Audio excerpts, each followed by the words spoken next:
Hello and very warm welcome to the platform of Victory IAS. As you are aware that we are doing 2 years current affair rapid revision series, right? Important for prelims 2026. So let's discuss few topics related to economy, right? On current affairs. So Bima Sugam, it is a portal, right? The insurance, that is IRDI. We have already seen the establishment of IRDI headquarters, etc. Has approved the establishment of Bima Sugam, an online insurance marketplace aimed at simplifying the process of buying, selling and servicing insurance policy as well as settling claims. So Bima Sugam. Features of Bima Sugam, that is functions as e-commerce platform where insurance companies can offer their products, providing customer with an end-to-end digital journey, right? It is like an online platform where people or customers can buy their insurance products. It eliminates paperwork by offering policies in electronic form, allows customer to access all their policies, life, health and non-life insurance in one application or window. We have already seen IRDI has already planned one insurance, one in all insurance as well, that we have seen in previous classes. Bima Sugam is expected to make insurance policies more affordable by reducing commission paid to intermediaries, potentially leading to lower premium for policyholder. Premium and sum insured. There are two things that we need to understand in entire insurance topic. Premium is what we pay, the amount, right? So that is premium. Premium, that is what we pay to the insurance companies, and sum insured is what they pay, right? Sum insured is what they pay, right? Insurance company pay when those conditions are fulfilled, so they pay that.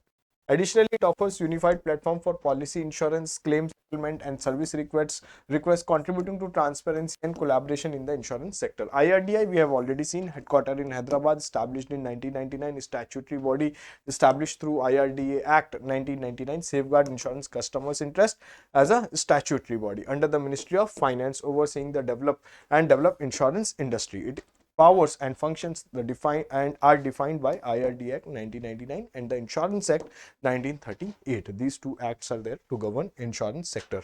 IRDI Vision Insurance for All initiative aim for comprehensive coverage by 2047, allocating state and union territories to insurers for increased penetration. Increased penetration means more and more people should have insurance policy. In 2023, IRDA launched Bima Trinity. We have already seen this Bima Sugam, Bima Vistar, Bima Vahakas with insurers to streamline insurance activities. These three programs we have already seen. About the insurance sector in India, if we talk about low insurance penetration, we have already seen the FDI limit has also been increased, and an insurance density of $91 in 2021 from $11 in 2001. India's insurance market forecasted to become one of the fastest growing globally in the next decade as per the economic survey. In 2023, India ranked as 10th largest insurance market globally and project to climb to the 6th position by 2032. So this is few information related to insurance sector in India. Now, National Urban Cooperative Finance and Development Corporation Limited, NUCFDC, serving as the umbrella organization for urban cooperative banks. Cooperative banks like Bombay Mercantile Cooperative Banks, etc. So urban, rural, both are there. For urban cooperative banks, this NUCFDC will be serving as an umbrella organization. The initiative aims to modernize and strengthen the urban cooperative banks sector, benefiting both banks as well as customers, right? They are not that commercial banks, and they are also not this very much advanced in technology also. So that is why the initiative is to make them better. Was established based on the NUC FDC was established based on recommendation of Vishwanathan committee. Sometimes in exam we have seen questions are also asked that who recommended this, right? For example, payment bank, the question was asked on payment banks, that which committee recommended payment bank. The answer was Nachiket Moore committee. So sometimes those kind of questions are also there. On primary cooperative banks formed by the Reserve Bank of India. So that is why sometimes names also become important. Vishwanathan committee recommended establishment of NUC FDC, right? It is registered with RBI as non-deposit taking, non-banking financial company. Non-deposit taking NBFCs, we have already seen there are two kinds of NBFC based on deposit, whether they are accepting deposit or not. Deposit accepting and deposit non-accepting. NBFC is a very heterogeneous group. We have already seen for housing sector different NBFCs, for maybe this gold loans, etc. So different NBFCs are there for different purposes, infrastructure, road development, etc. Different NBFCs are there, right?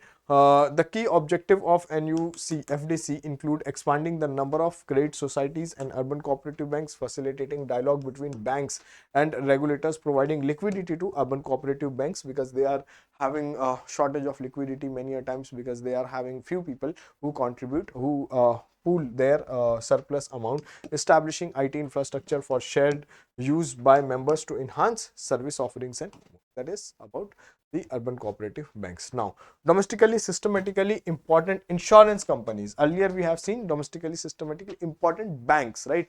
Too big to fail banks, that we have already seen. Now it is about the insurance companies. So as you can see in the financial year 23-24, three domestic insurance companies have been identified as systematically important for the stability of the economy. Banks, three banks are there, right? We have already seen those: SBI, ICICI, etc. Life Insurance Corporation of India, that is LIC, General Insurance Corporation of India, GIC, and New India Assurance Corporation Limited. Both all these are government firms only. These companies are considered too important to fail, and there is an expectation of government support in case of financial distress. Designated as domestically systematic important insurance, DSSIIs, they play a critical role in ensuring the availability of insurance service to the national economy. For example, they are having more number of people as compared to other insurance firm, right? And in terms of volume also they are big.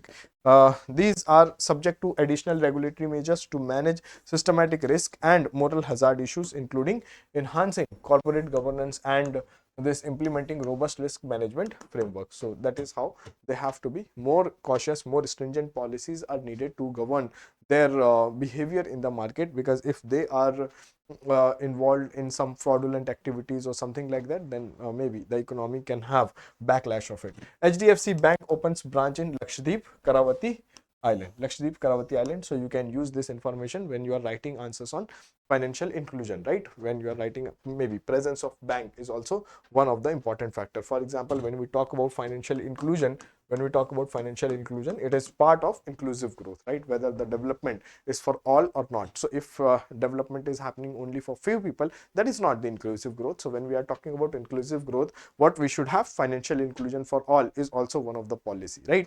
Of this financial if of inclusive growth is having one component, that is financial inclusion for all.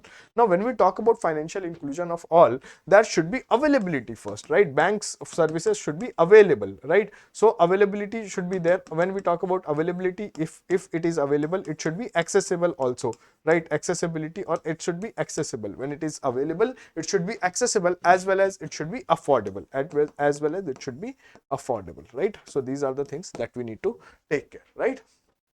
Availability, accessibility, and affordability. So when bank is opening its branch, it is availability, right? And people also can access it, right? Accessibility.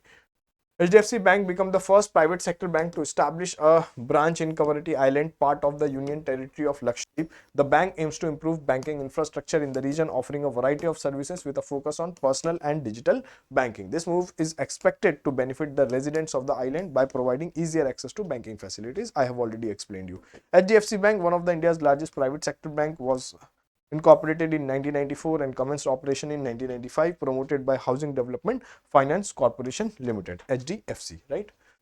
The bank offers wide range of banking services, including, you know, all these things about HDFC, right? Personal, business, and corporate banking, with a network of 6,000 approximately branches and 18,000 ATMs across India. HDFC has maintained a strong financial position and asset quality. In terms of ATM, there are white labeled ATM also operated by many companies like Hitachi, Tata, etc.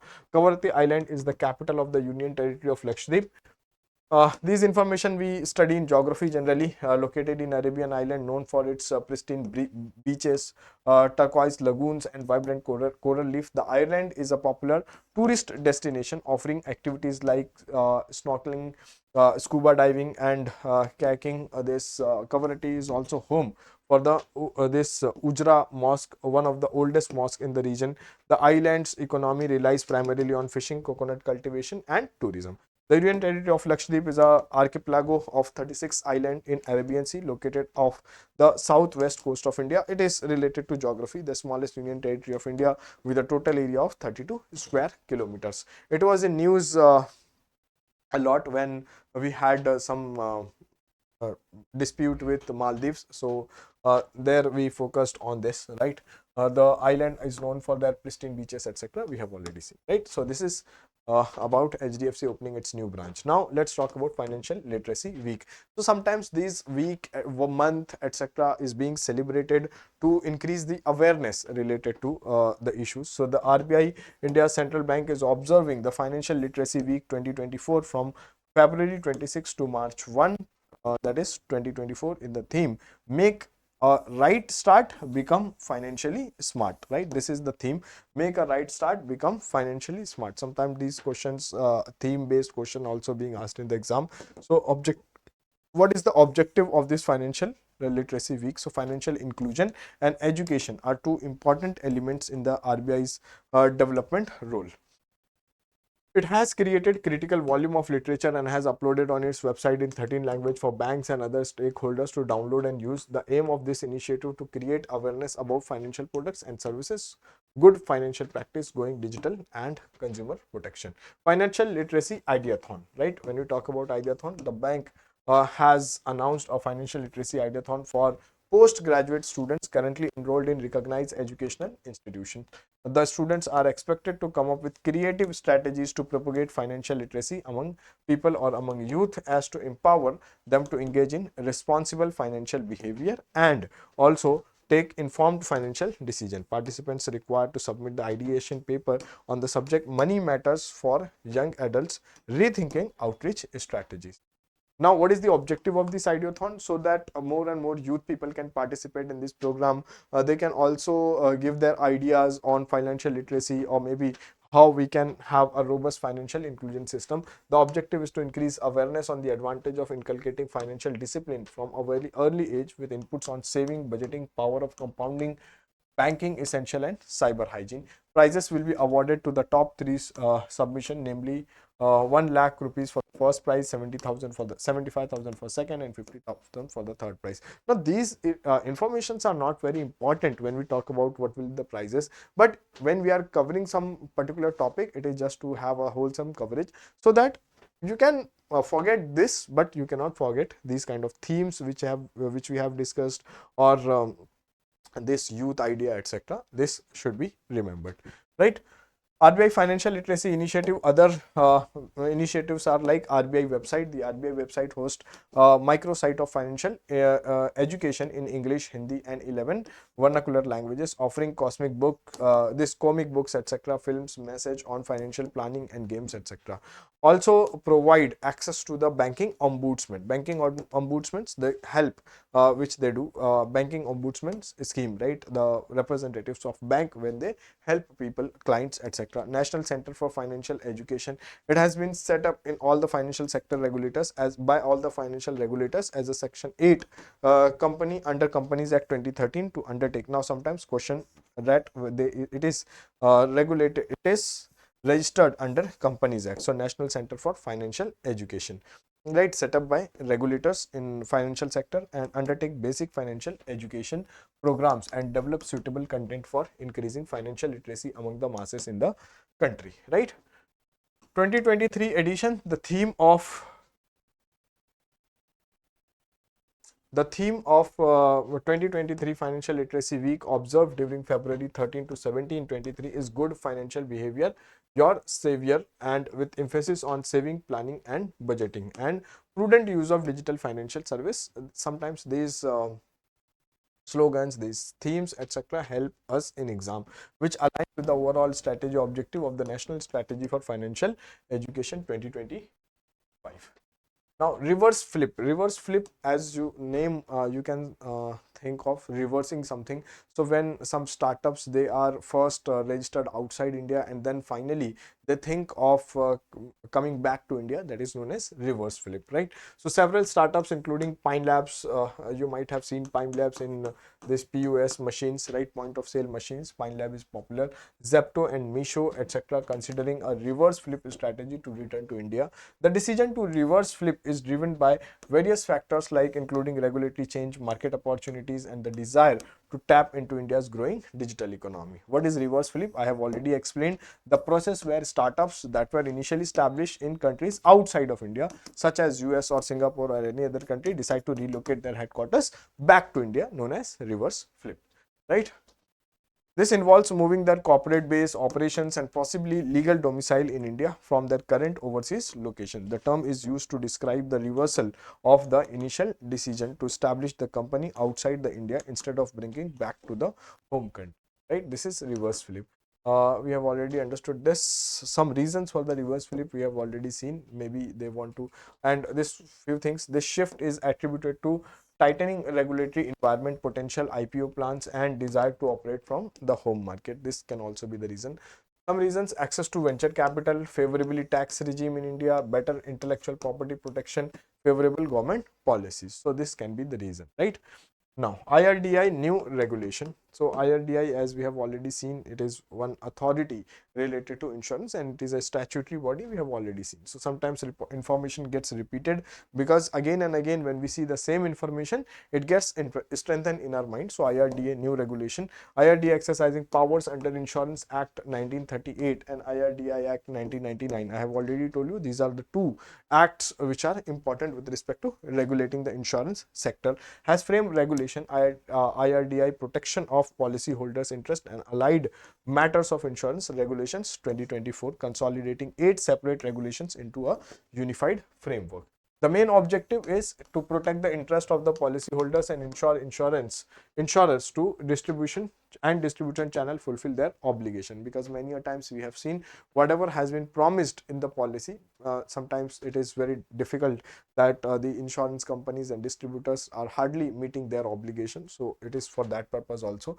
Key measures include a 30-day free look period for policy returns, compulsory nominee information collection for life insurance, electronic policy offerings with data privacy safeguards, prevention of mis-selling and unfair practices, and establishment of grievance redressal system in insurer offices. Right? Sometimes we have seen the dispute arises and grievance redressal mechanism plays a very important role. IRDI, we have already seen, headquartered in Hyderabad and established in 1999 under IRDA Act 1999. So it becomes a statutory body because it is established under an act.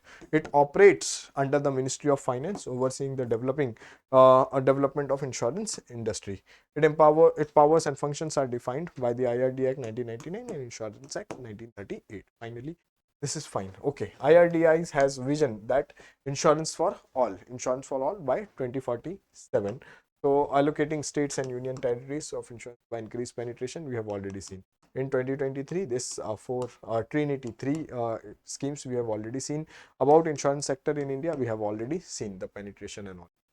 T plus 0 settlement cycle. T plus 0, that means happening in same day, right? Real time, close to real time settlement happening in same day. Settlement is taking place in same day. India Stock Exchange have launched a beta version of same day transaction settlement. T plus 0, that is same day, right? T plus 1 means one day later. Known as T plus 0 for select cash segment stock, currently is in a limited rollout phase. T plus 0 enables traders to settle on the same day they occur, offering benefits such as faster access to funds and increased flexibility for investor.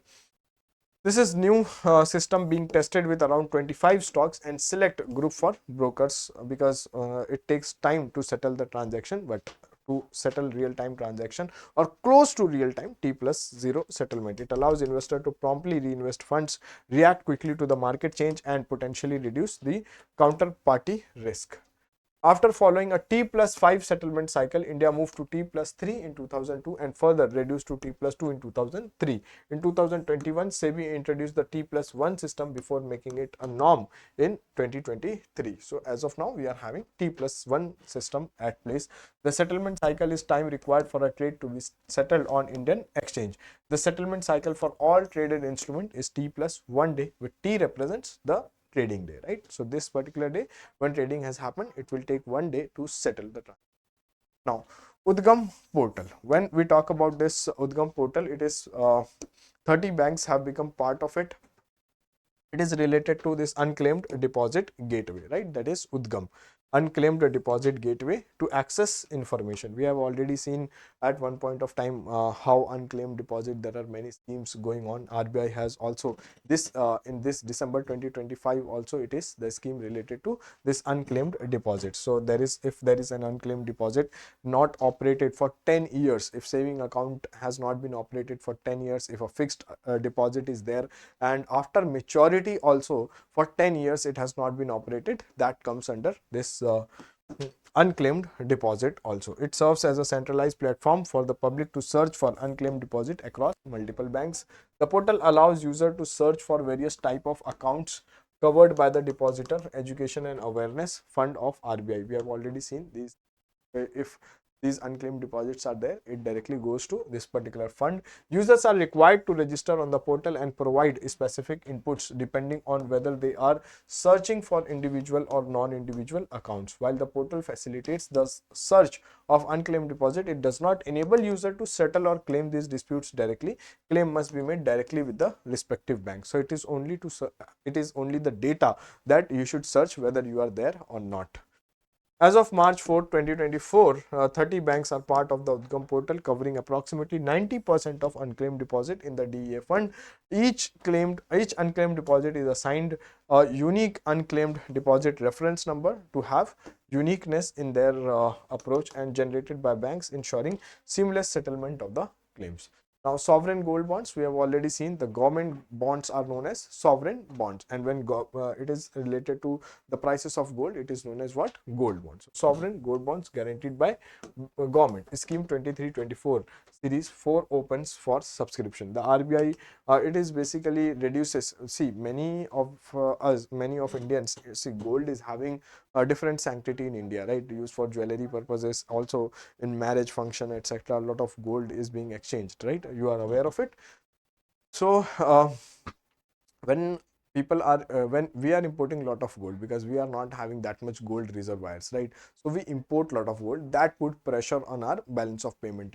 So what people are also investing in gold for better returns, so it is also used for investment purposes. When we are using gold for investment purposes and you don't want to use it as a jewelry or maybe for any other ornamental purposes, so when you are only purchasing gold for this investment purpose, so why we cannot make an agreement where a bond will have its prices linked with the gold directly? Whatever will be the prices of gold, that price will be linked to the returns on those kind of bonds. So that kind of activity it is there, so that we can have less pressure on our foreign exchange, right, when we are importing gold. RBI has announced opening of the next tranche of this sovereign gold bond scheme 2324 series 4. The bond will be open for the subscription from February 12 to February 16, 2023. The issue price has been fixed at 6,000 per gram.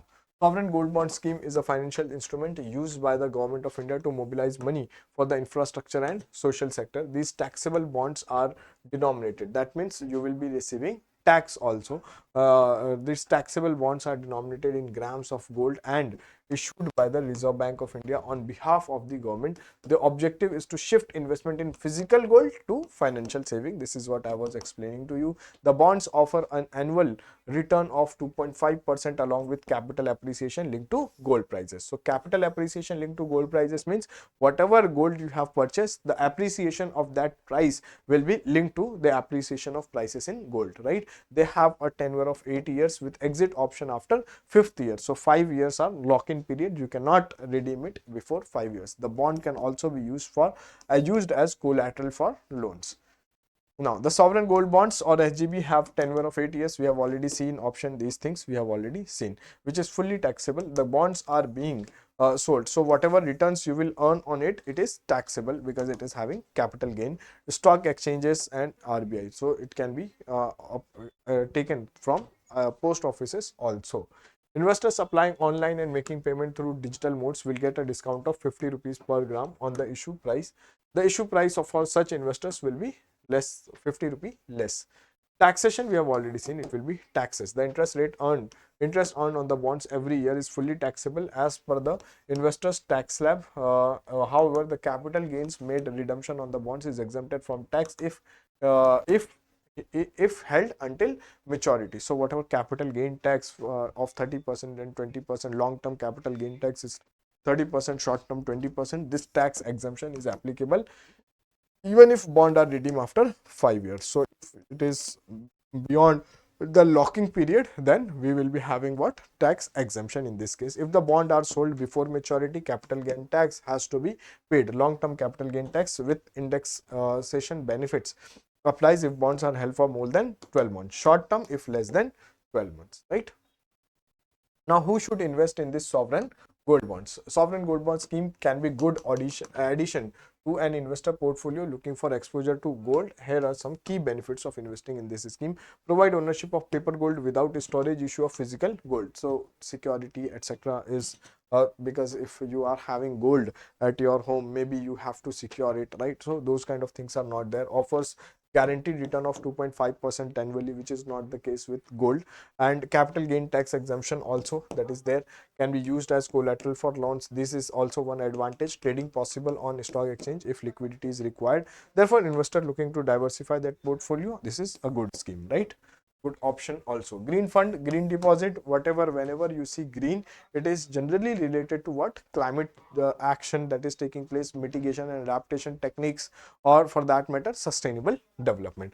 The RBI clarified that banks and NBFCs are not obliged to raise green funds. So there is no obligation on them to raise green funds.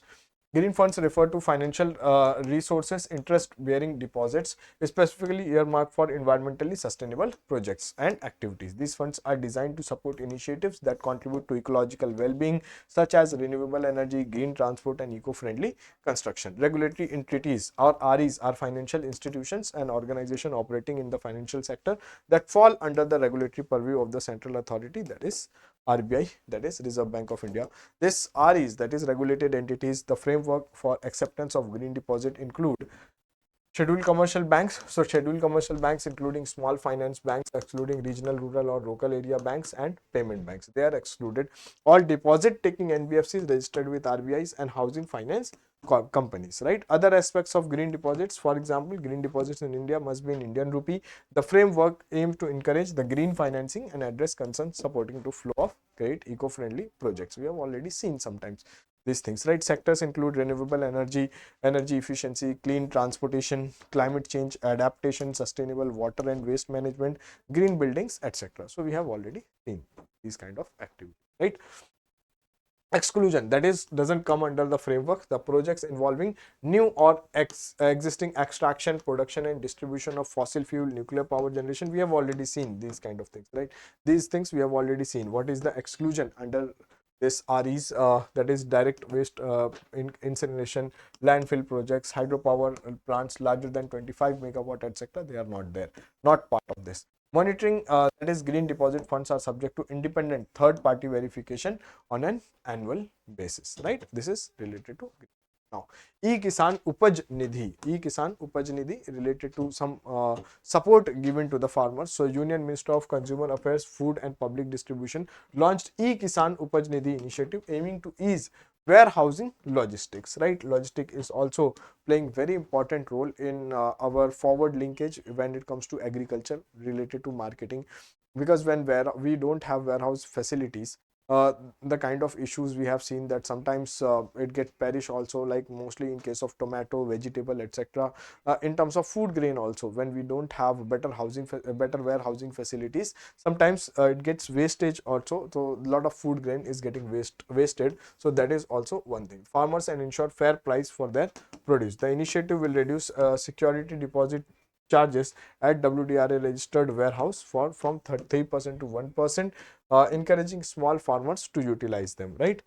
Small and marginal farmers, small farmers who are having less than 1 hectare of land, right? That is small, 2 hectare land, small and marginal farmer both, and they constitute 85% of entire farming population in India. They belong to small and marginal farmers having land holding less than 2 hectares. The platform can prevent distress sale by farmers, offering improved post-harvest storage opportunities. Initiative facilitates simplified digital process for farmers to store produce at WDRA warehouse for 6 months at 7% interest per annum. Private placement of securities we have already seen, right? So we will skip this private placement of securities. RBI guidelines on OTS, one-time settlements. When we have seen that the NPAs are rising, the firms and people are not paying loans back, so one-time settlement can also be there, so that RBI can have better balance sheet or clean balance sheet mechanism. So RBI has recently introduced significant changes to the regulations governing one-time settlement and technically write off the loans, right? So restructuring of loans, etc., are part of it. The RBI has issued detailed guidelines aimed at streamlining the process and ensuring greater accountability in these areas for all regulated entities. Now, what is the purpose of these detailed guidelines? Because sometimes fraudulent activities can also take place in these kind of settlements, right? Maybe deliberately people are not paying it so that they can go for one-time settlement. Those kind of things can be there.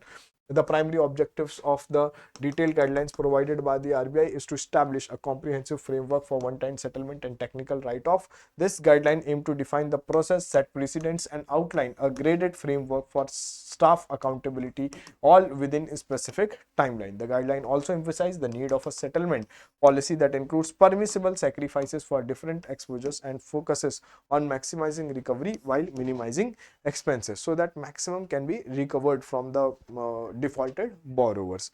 Approval and reporting time is required. The RBI mandates that compromise settlements for fraud or willful defaulters must receive approval from the board of the regulated entity, because otherwise what will happen, people will default willfully and then they will go for one-time settlement where they have to pay little less, right? Because that will be restructured then. In cases where the payment period for compromise settlement exceeds 3 months, it will be treated as restructuring, and such compromise settlements along with technical write-off need to be approved either by managing director and CEO of board level committee and subsequently reported to the board.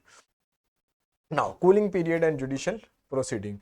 Borrowers opting for an OTS are subject to cooling period at least 12 months for farm credit exposures. During this period, regulated entities cannot assume fresh exposure with these borrowers, right? So if you have defaulted willfully, or maybe whatever has happened, you could not pay your debt, and finally you went for one time settlement. If this is the case, now there will be a cooling period. You will not be having exposure to the fresh loans.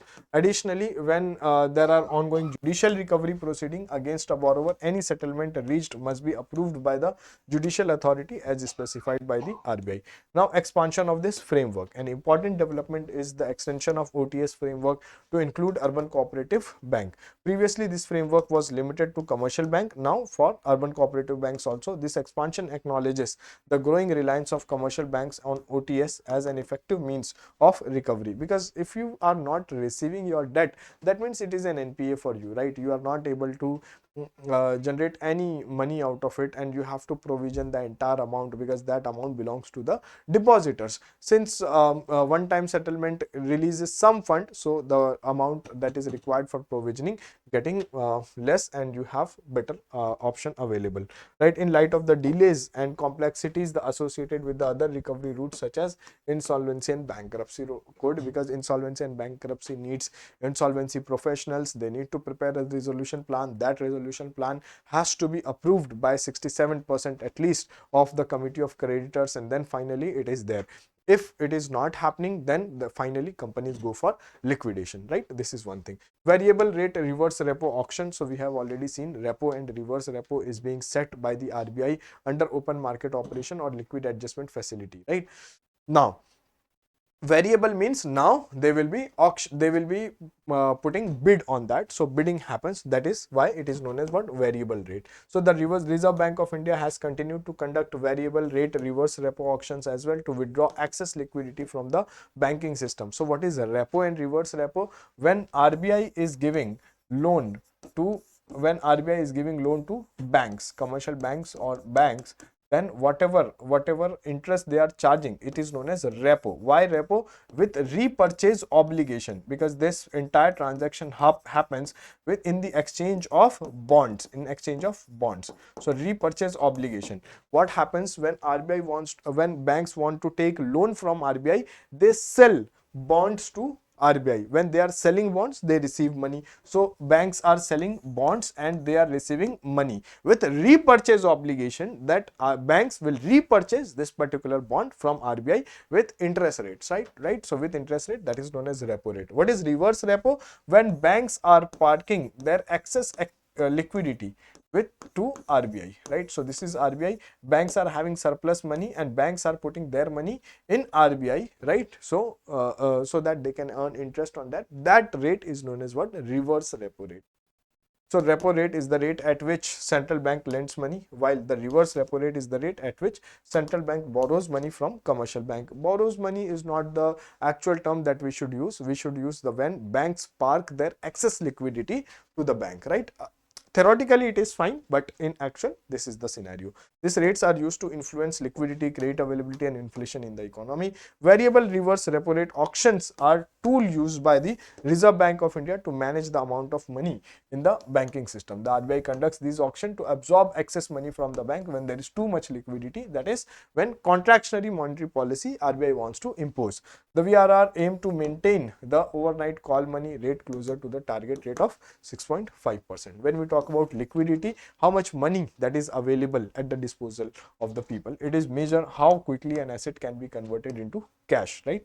For example, when you are having money cash in your pocket, that is having very high liquidity. When you are having money in your bank account, you can scan QR code through UPI and you can pay, that is having little less liquidity than cash, because for that matter you need to have a mobile phone, you need to have a bank account, etc. Whereas when you have cash, you can immediately purchase something, right? So and similarly, if you are having money in your fixed deposit, then you need to wait for the maturity period, so liquidity goes on declining. On the basis of liquidity, we measure money supply on the basis of L0, L1, L2, L3. Also new money supply has also come up, NM0, NM1, NM2, NM3, and those things are there, static part of the syllabus, since we are dealing with current affairs. So we are not going into the details of that, right? High liquidity means that asset can be traded, easily traded, for example gold, while low liquidity indicates that may be difficult to buy or sell. For example, land you can sell and purchase, no issues with that. Land is also a liquid asset, right? You can sell and you can have money in your hand, but it will take time, right? Entire process is there, and maybe you may struggle to find a buyer which will be giving you an accurate price, right? So that is how liquidity declines. Buy or sell an asset without affecting its price. Liquidity is essential for efficient functioning of financial market and allows investor to enter or exit positions with minimum transaction cost. Now, excess liquidity, if there is too much liquidity, RBI sucks up the liquidity, that is known as reverse repo operation also, that RBI offers interest rate, and with that interest rate banks are parking their excess liquidity to the bank. So RBI starts selling bond, that is why it is known as OM, open market operation. If excess liquidity is there, so RBI will start selling bonds. If RBI is selling bonds, commercial banks are purchasing those bonds, and money finally goes to the RBI, those kind of, right? Action process, etc. Since it is fine, lending money, RBI then bank A lend money specific, so it is fine. There is no need to go into those things. We have already understood what is reverse repo or repo. Now Basel III capital framework. Basel III committee in Switzerland, right? They are giving a recommendation with respect to what kind of capital bank should have: tier 1 capital, tier 2 capital, right? Tier 1, tier 2, I have already explained many a times. Tier 1 capital and tier 2 capital divided by risk weighted asset, that is a formula to calculate capital adequacy ratio. Capital adequacy ratio, or also known as capital to risk weighted asset ratio.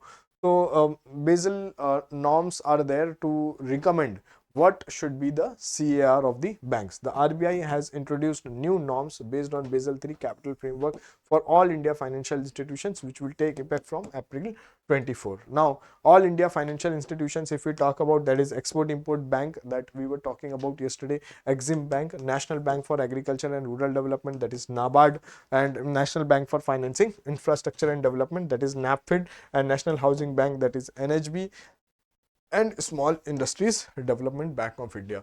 The key provisions of new norms are as follows. For example, capital adequacy. Number one, this is what I was talking about. So they will be required to maintain a minimum total capital of 9% by April 2024. This includes a minimum tier 1 capital of 7% and common equity tier, that is CET1 capital of 5.5%. Now, consolidation of financial subsidiaries, that is also the part of it.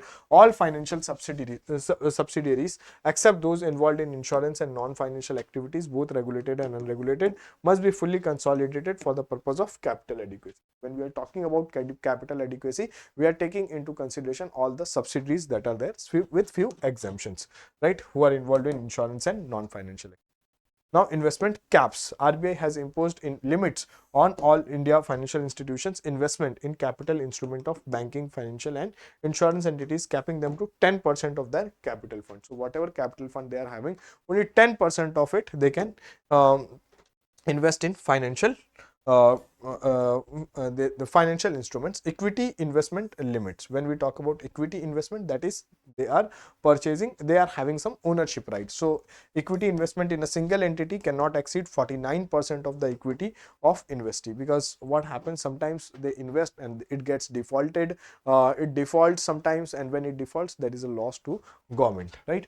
Capital planning and risk management. Advice to focus on effective and efficient capital planning and long-term capital maintenance. Basel III norms were adopted by the financial regulators to improve the banking sector ability to absorb shock arising from financial and economic stress. See, Basel norms give some idea or some targets of capital adequacy ratio, but it also suggests many other measures. For example, it suggests that when economy is in boom period, banks should save more and they should enhance their capital, so that when economy is in recession and more loan defaults can take place, at that point of time they should have more capital adequacy ratio. So that kind of things are also there that you can take into account. It was developed by Basel Committee on Banking Supervision in the aftermath of financial crisis of 2007-8, that is subprime crisis. It mandates bank to maintain CAR or capital to risk weighted asset ratio, CRAR, to at least 8%. When this is 8% when Basel 1 norm was there.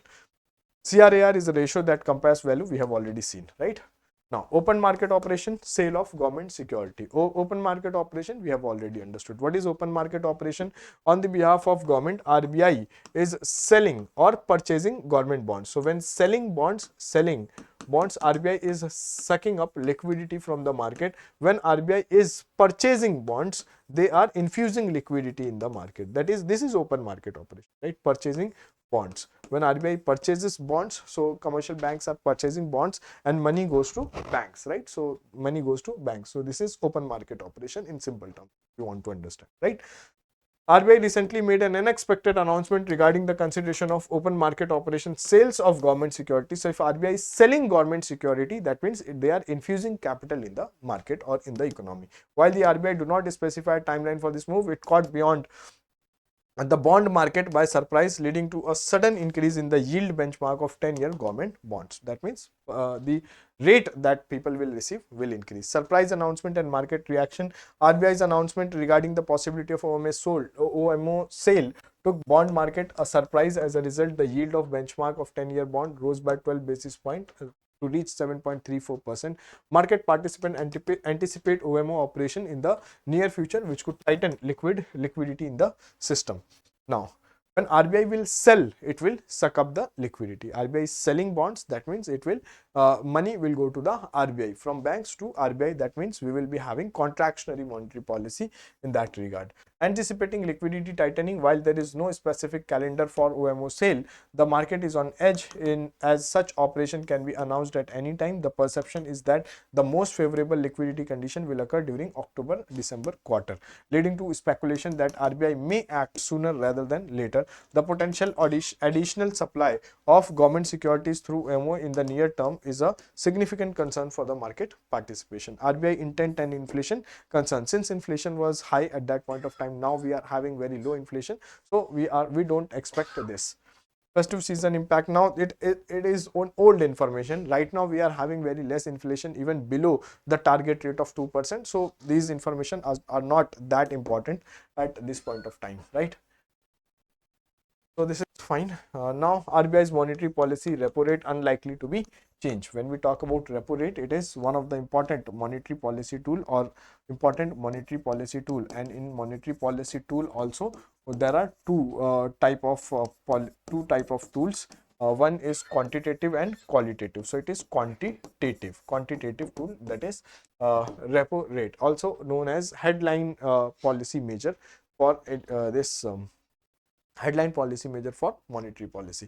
The RBI and upcoming monetary policy committee, this meeting scheduled from October 4 to October 6 is expected to maintain a repo rate of at 6.5% for the fourth consecutive time. The decision driven by concerns about persistent consumer price index inflation and various domestic and global economic challenges. But right now the inflation has eased to a great extent. In fact, it is below the target rate. Inflation and economic challenges. RBI decision to keep the repo rate unchanged influenced by high inflation, which stood up at 6.83% in August. Now you can understand it is below 2%. Domestic challenge include food inflation and uneven monsoon affecting crops, higher interest rate, etc. Now it is at lesser side, right? So these forecast, etc., this is not important for us because now inflation has already gone down, so this is not required. Liquidity measures is RBI is unlikely to announce any specific liquidity measures given the current tight liquidity condition because inflation was high. Now, navigating currency demand paradox, RBI paper emphasizes cyber security and customer protection. So when we are digitizing so much, when RBI has itself launched this central bank digital currency, so we should also focus on cyber security, right? In a recent paper titled Cash versus Digital Payment Transaction in India, Decoding the Currency Demand Paradox, the Reserve Bank highlighted the importance of cyber security, customer protection, and cost effectiveness in sustaining the surge in digital payment catalyzed by the COVID-19 pandemic. Now, transition from cash to digital payment, if we talk about, the paper notes a decline in transactional use of cash with digital payment has gone up, gradually replacing cash transaction, while the role of cash as a store of value persists, right? When we are storing wealth, maybe we are having physical cash also. The shift towards digital modes to payment is evident. The COVID-19 pandemic has played a role in accelerating this transaction because we were not having access to physical market and all. Impact of pandemic on currency demand. Similar to global trends, the pandemic prompted a temporary increase in currency demand in India also. This rise was primarily attributed to precautionary measures and the perception of cash as a store of value during uncertain time, right? Because uncertainty was there. So if people are having cash available to them, that is the maybe that is a better option in case of uncertainty. Sustaining momentum in digital payments. To maintain the momentum towards digital payment initiated by the pandemic, the paper emphasizes concerted efforts in various fronts. For example, number one is cost effectiveness. Ensuring the cost effectiveness of digital payment methods and relevant acceptance infrastructure is crucial, like BHIM. This involves considering both the demand side as well as supply side, that is merchant and intermediaries also. That is why we have seen many payment aggregators have already been allowed in Indian market by the RBI. Universal access effort should be considered. That should not be digital divide, right? Universal access should be there for the people, right? Everyone should have a bank account, financial inclusion again, and digital payments. Universal access to key enablers such as smartphones, internet connectivity facilitate broader participation on the digital payment ecosystem. Now, the important thing is cyber security and customer protection. Acknowledging the critical role of cyber security and customer protection, the paper underscores their importance in building and maintaining trust in digital transactions. As more individuals and businesses engage in digital payments, safeguarding against cyber threats and ensuring customer protection become a paramount.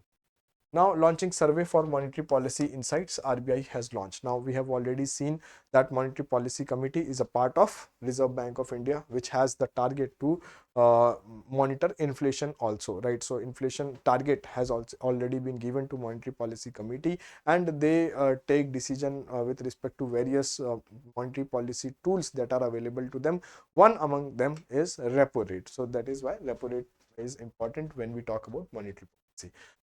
RBI announced the introduction of two significant surveys, the Inflation Expectation Survey of Households and the Consumer Confidence Survey, aimed at providing valuable inputs for its bi-monthly monetary policy decisions. The next bi-monthly policy review is scheduled to take place from December 6 to December 8. The Inflation Expectation Survey of Household is designed to gather subjective assessment of price movements and inflation, right? What is the perception of people when they are talking about inflation? Inflation is not only about increase in price of certain commodities, certain 1, 2, 3, 4, 5 commodities. No, it is about increasing the price of a commodity basket when we are talking about having commodities ranging from 400 to 500 commodities, and over a sustained period of time when prices have increased. This is known as inflation. Based on the individual consumption pattern of household across 19 major cities in India, including Bhopal, Bhubaneswar, Chandigarh, Chennai, Delhi, Thiruvananthapuram, the survey on inflation solicits both qualitative as well as quantitative response from households. Qualitative, when we talk about households expectation regarding price change in 3 months ahead of the 1 year ahead period. So this is a kind of survey about expectation of increase in inflation. Quantitative response are collected from current inflation rate, expected for inflation in the next 3 months. Extrapolation of data can be there, right? This survey aims to provide a comprehensive understanding of how households perceive inflation, allowing the RBI to better gauge public sentiments on price. Now, consumer confidence survey, it is about the intended to gauge the sentiments of households on various economic aspects. This survey seek responses from the households regarding the views on general economic condition, what is economic condition, employment scenario, price level, household income, etc.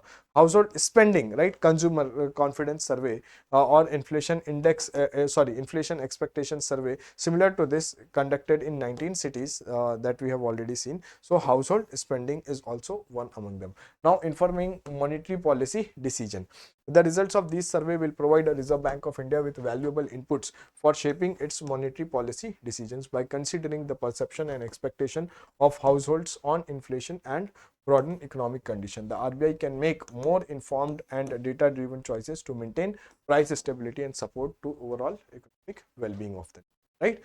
So this is about RBI updates. All RBI updates we have completed so far. Now we will have more lectures on other topics related to industries and all. So stay tuned to the channel of Victory IAS to receive more information on current affairs. Thank you very much. Take care. Bye bye.